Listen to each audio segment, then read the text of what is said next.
шетелге барып, шетелде бейресми бағанағы тіркелмеген оқу орындарында оқу бұл өте қауіпті. Әсіресе конфликт болып жатқан елдерге жақын, көрші елдерде, шекаралас елдерде сол өздеріне әскер жасақтауға діни оқу орындарды пайдаланатын ұйымдар бар.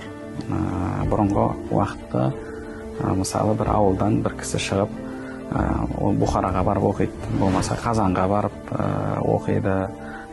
Кейбір бабаларымыз сияқты бағана Шам өлкесіне барып, біздің үлкен ғұламаларымыз бағана Итқани, Сағанақи, Әл-Фараби бабамызды сол елге барды. Сөйтіп сол жаққа барып білім алғандар бар. Енді ол жерде бір тұлға мысалы барып оқиды, еліне қайтып келеді.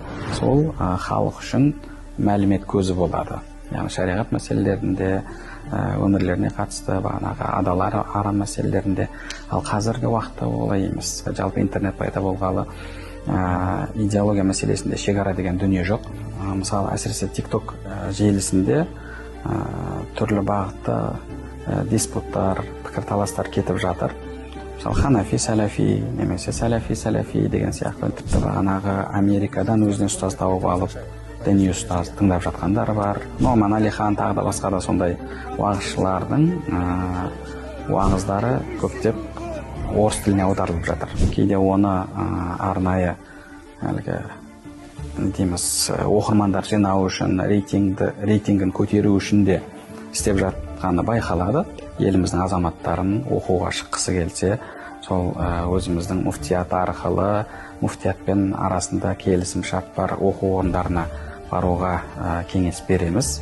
Және олардың бағанағы миына, олардың көкірегіне діни мәселемді мен өзім жергілікті мамандармен шешуім керек, басқасы қате болады деген сондай ұстанымды қалыптастыру керек. Біз солай ғана бұнымен күресе аламыз. Ал біздің міндетіміз бұл халыққа өзіміздің дәстүрлі исламды ата баба ұстанымын толыққанды дұрыс жеткізу.